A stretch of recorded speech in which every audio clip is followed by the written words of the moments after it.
Confidence is a weapon. You hear the phrase, but you rarely see how deep it cuts.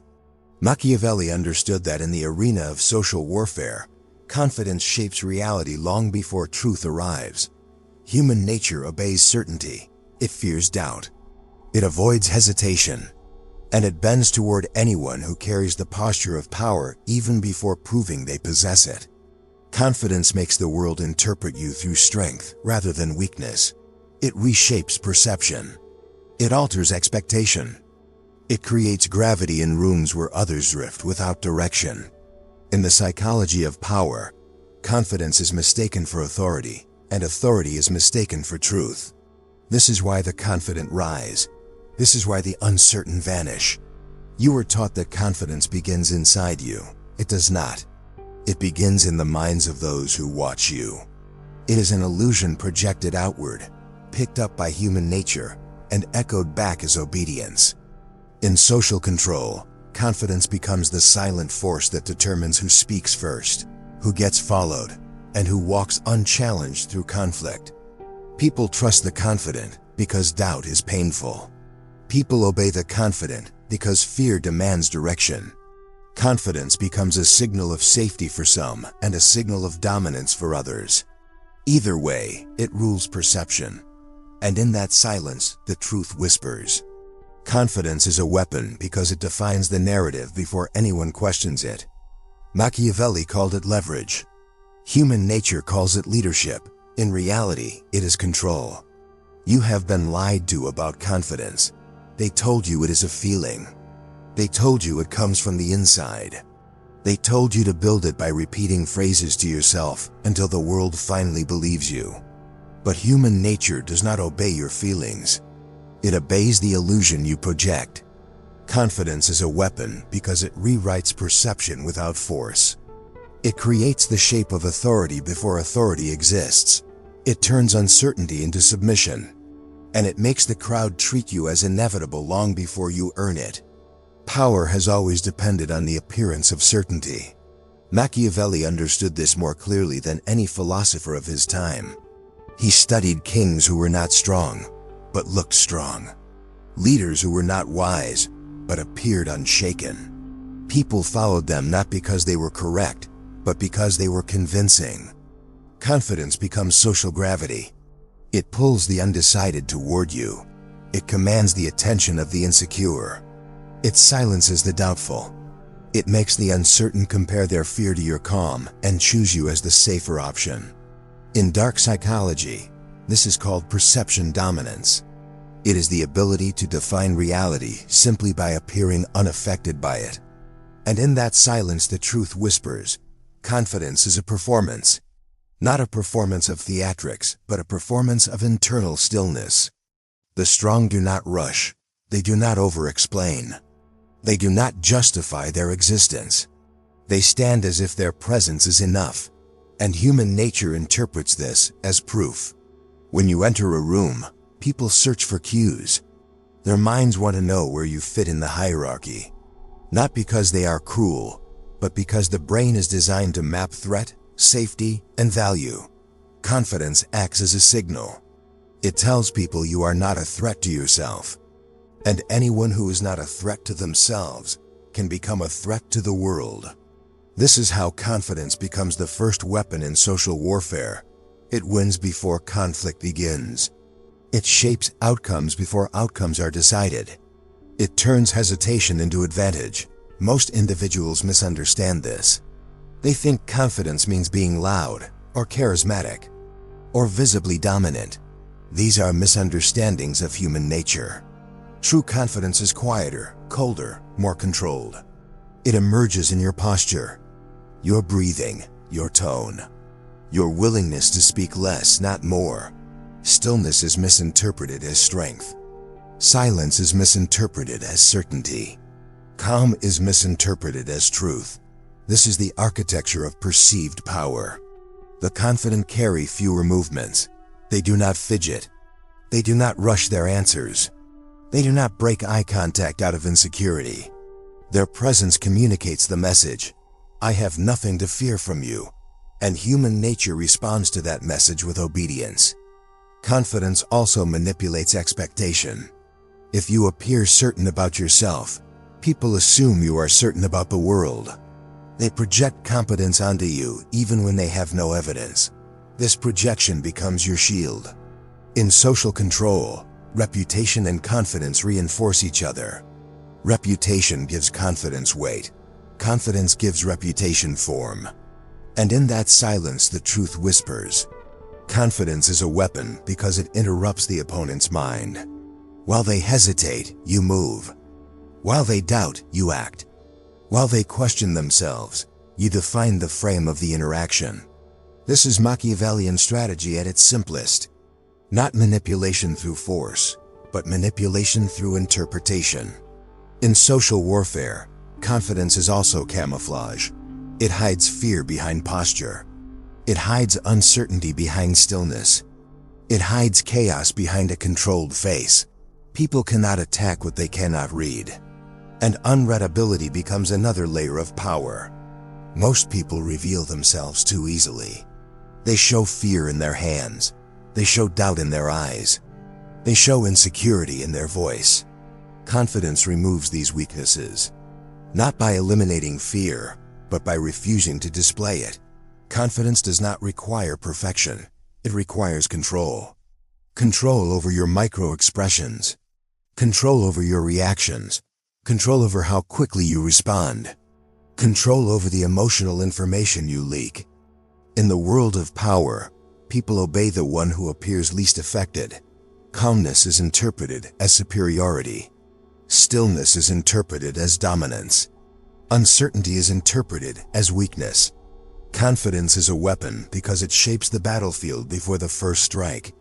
And in that silence, the truth whispers. People do not follow the strongest person in the room. They follow the person who looks the most certain. This is the architecture of perceived power. A structure built not from truth, but from interpretation. Human nature is wired to obey confidence because it simplifies the world. Certainty removes complexity. It gives people a narrative they can lean on. And in social warfare, whoever offers the clearest narrative becomes the leader. Confidence is a weapon because it bypasses logic and moves straight into instinct.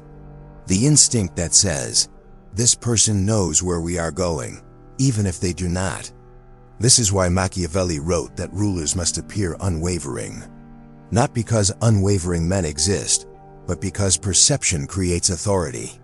If people believe you cannot be shaken, they will not attempt to shake you. If people believe you cannot fall, they will not attempt to pull you down. Perception becomes protection, and in that silence the truth whispers. Confidence shapes the invisible architecture of social hierarchy. It decides who speaks first. It decides who is interrupted. It decides whose ideas are remembered and whose voices fade into the background. Confidence turns proximity into power. It turns presence into influence. It turns silence into intimidation. This architecture is constructed from small behaviors: the slow turn of the head, the steady breath, the controlled tone, the refusal to justify yourself, the ability to leave a sentence hanging without fear. Small signals, but powerful signals. These signals create what psychologists call expectancy bias. People expect the confident to succeed, so they interpret everything they do as proof. A calm pause becomes strategy. A simple nod becomes authority. A quiet answer becomes mastery. Confidence writes the script for the observers, and the observers obey the script they think you are following. This architecture also has a darker side. When you appear confident, people reveal themselves around you. They show you their uncertainty. They show you their need for validation. They show you their hidden vulnerabilities.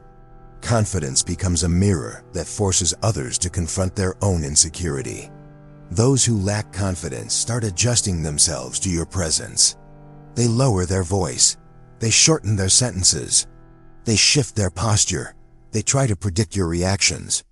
They become reactive while you remain still. This asymmetry creates psychological leverage. And in that silence, the truth whispers. Confidence is not only a weapon of attraction. It is a weapon of distortion.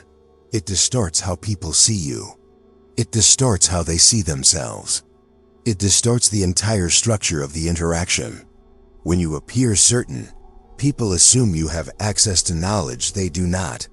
When you appear calm, they assume you have strength they lack. When you appear unshaken, they assume you cannot be challenged. Even your mistakes are framed differently.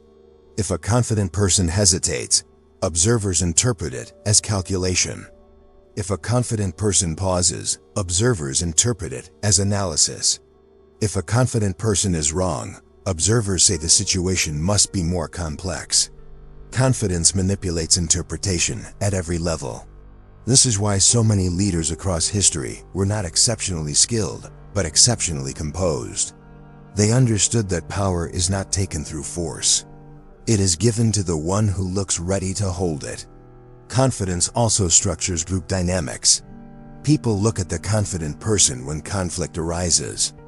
They wait for their reaction. They mirror their emotional state. They rely on their presence to anchor the moment. This is invisible leadership. A leadership built on emotional stability rather than authority. Confidence becomes the center of gravity, and gravity shapes motion. Social motion, political motion, psychological motion. In dark psychology, confidence activates the dominance instinct. Not overt dominance, but quiet dominance. The kind that does not need to assert itself because others assert themselves around it. The kind that defines the boundaries of the room simply by existing. And in that silence the truth whispers. Confidence is a weapon because it builds the architecture of perceived power. A structure where you are the pillar and others shift their weight around your stillness. A structure where your presence becomes the unspoken rule. A structure where interpretation becomes reality before reality is even tested. This architecture is not emotional, it is strategic. It is not internal, it is external.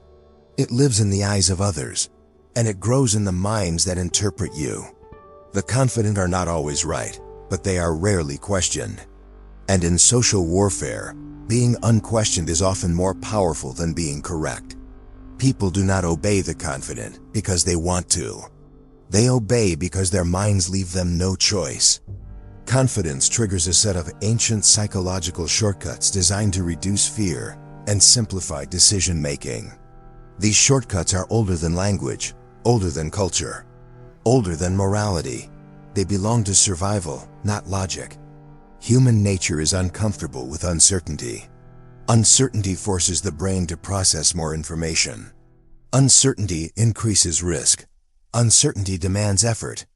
Confidence removes all three.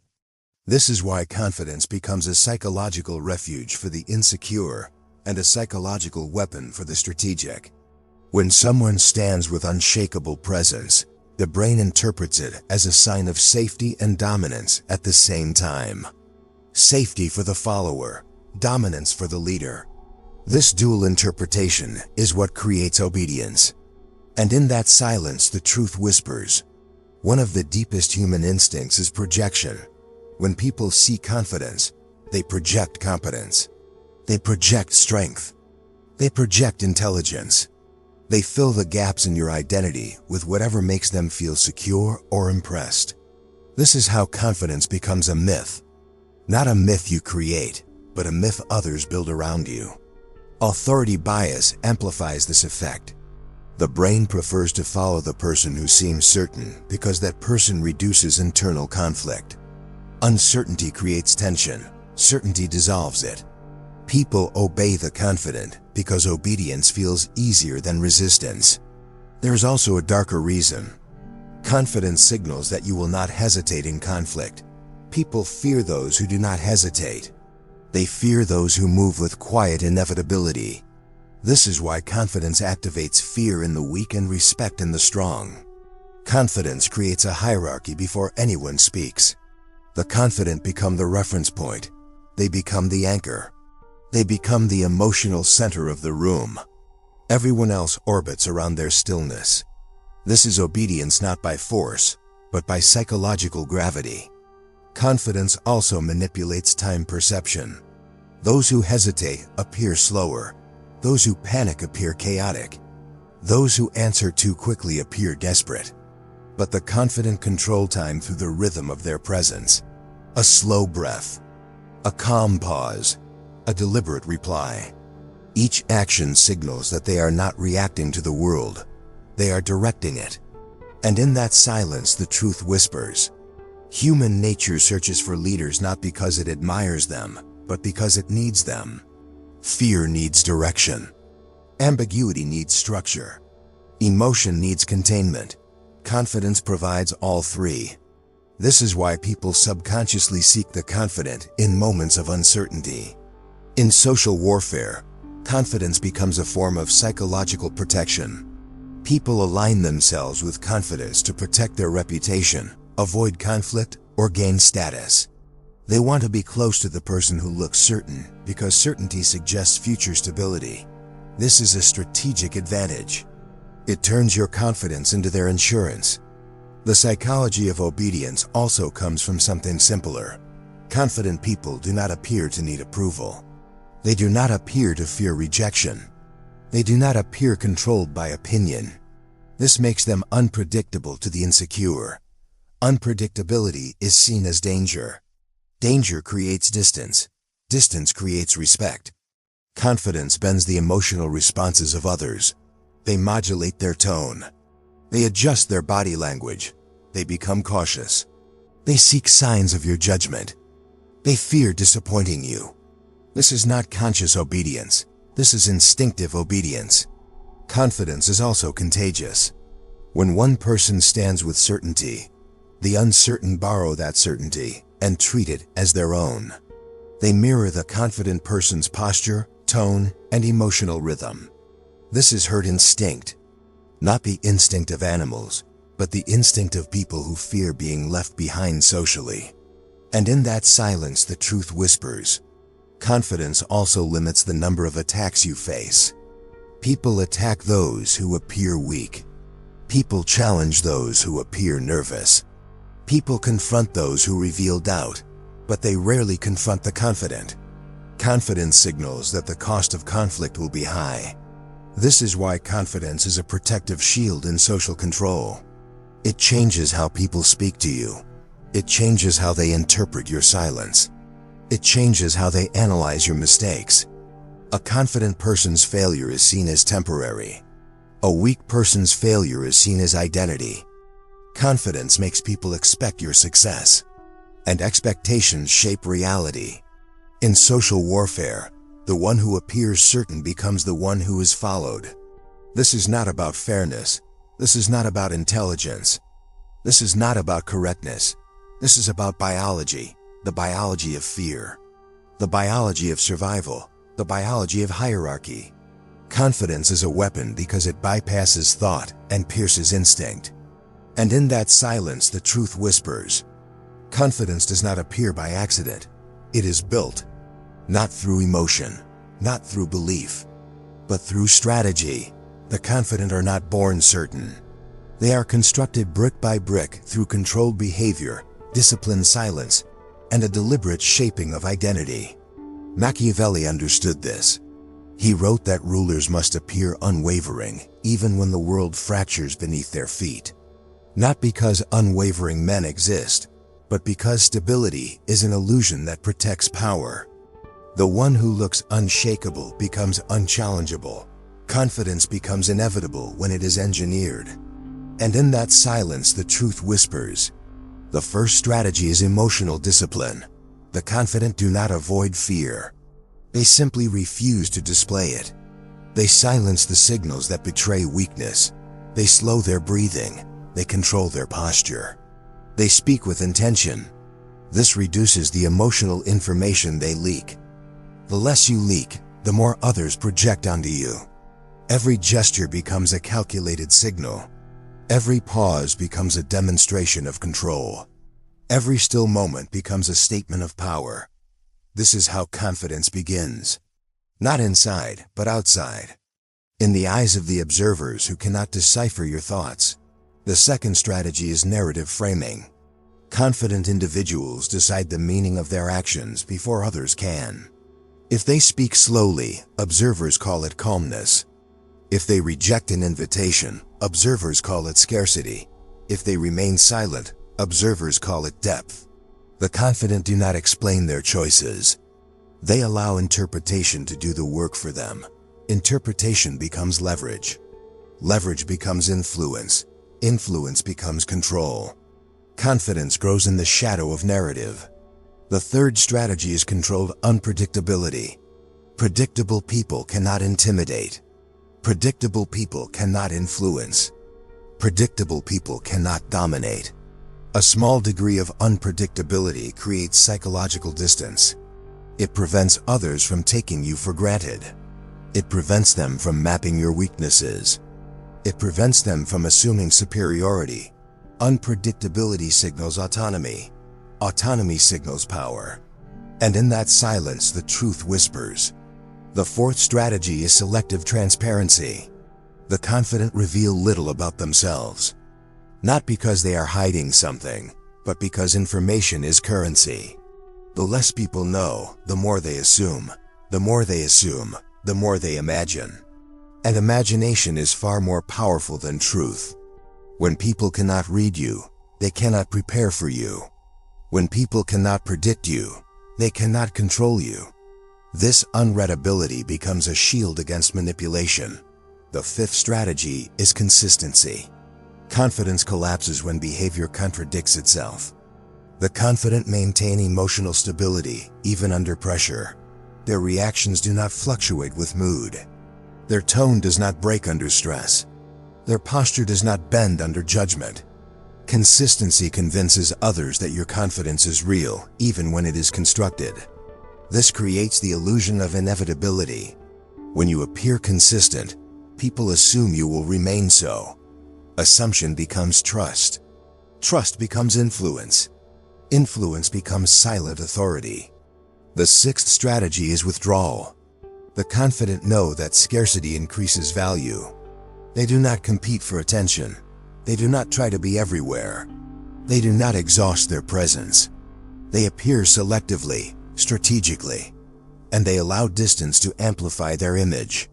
People chase what they cannot easily access. People want the approval of those who rarely give it. People become loyal to what feels rare. Scarcity is a weapon in social warfare. And in that silence, the truth whispers.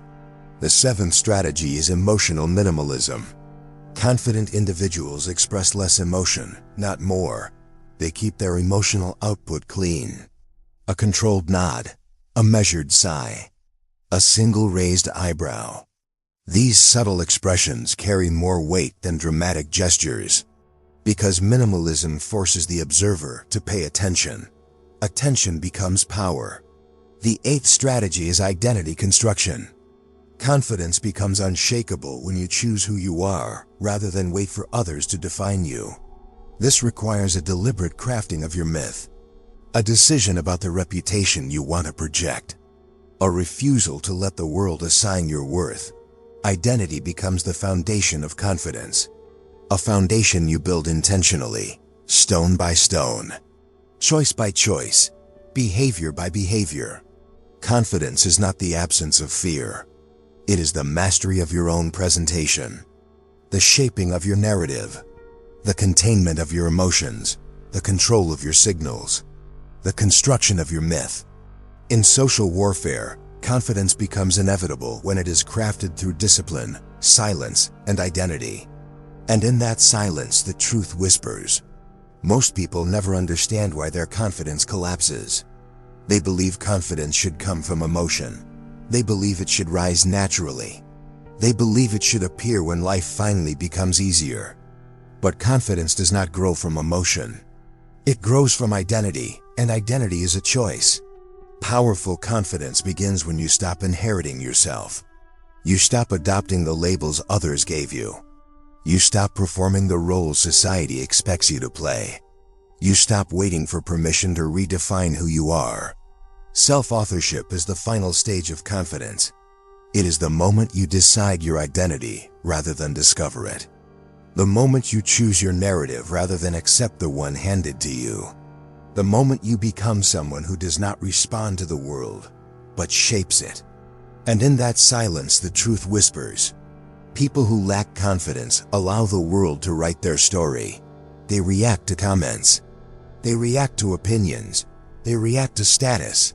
Their identity is shaped by every judgment they fear. Their confidence is dependent on approval and collapses the moment approval fades. But those who author themselves move with a different energy. They carry an identity that is not fragile, not borrowed, not constructed from public opinion. Their sense of self comes from internal choice, and internal choice cannot be taken away. This is why self-authorship creates untouchable confidence. It is not confidence built on performance. It is confidence built on identity. To author yourself is to decide the person you will become, not the person your past designed, not the person your fears predict, not the person your critics demand. Self-authorship is a declaration of psychological sovereignty. When you choose your identity, you no longer fear losing approval. You no longer fear judgment. You no longer fear failure. You no longer fear being misunderstood. Misunderstanding becomes protection.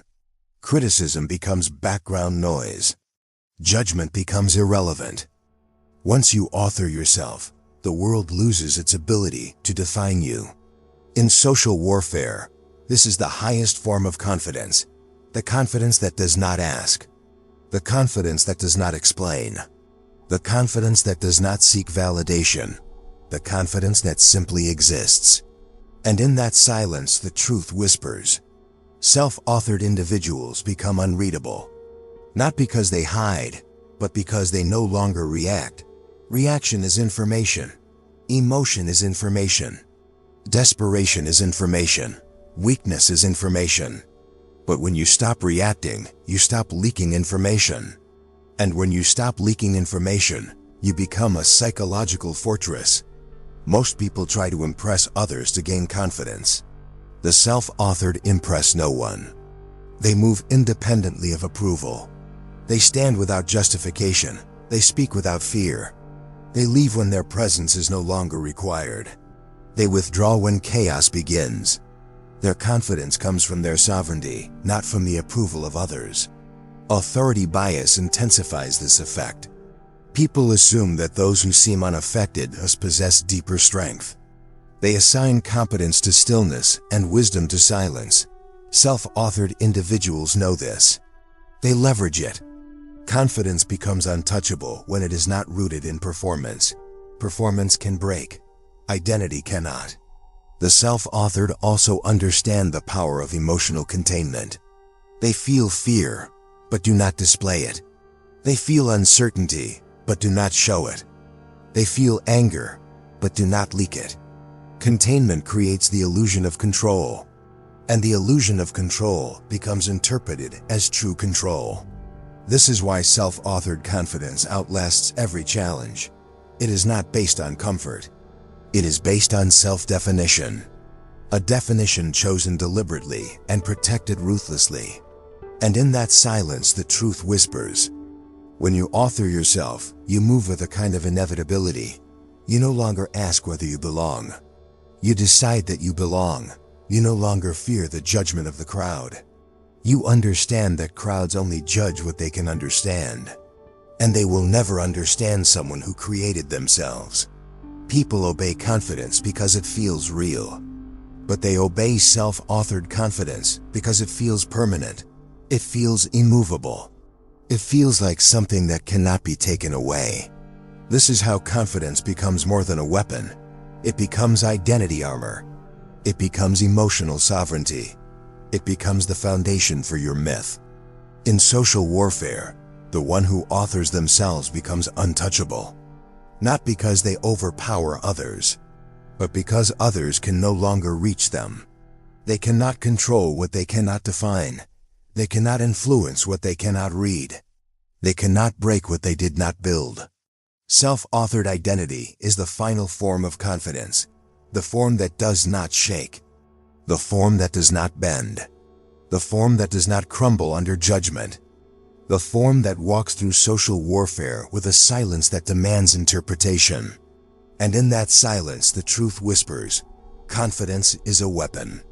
Not because it overwhelms the world, but because it shapes the world before the world shapes you.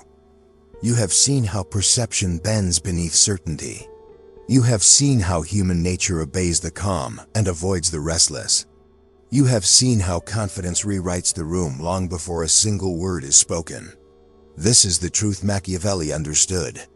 People do not follow the strongest. They follow the one who moves without hesitation.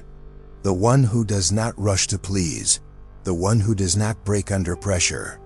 The one who carries an identity chosen, not inherited. Confidence becomes power when it becomes authorship. When it is no longer a reaction to judgment, but a declaration of self. When your presence stops waiting for permission and begins shaping perception on its own. And in that silence, the truth whispers, you are no longer held by the expectations of others. You are no longer confined by the stories they wrote about you. You are no longer trapped in the insecurity they hoped you would accept. You have seen the structure. You have seen how people obey confidence not because it is real, but because it is decisive. Not because it is flawless, but because it is stable. Not because it removes fear, but because it commands fear. This understanding changes how you move. You no longer chase approval. You no longer fear judgment. You no longer seek validation from those who do not understand themselves. Confidence built from identity does not need witnesses. You begin to speak with fewer words. You begin to move with clearer intent. You begin to choose silence when silence speaks louder than explanation. This is the beginning of internal sovereignty.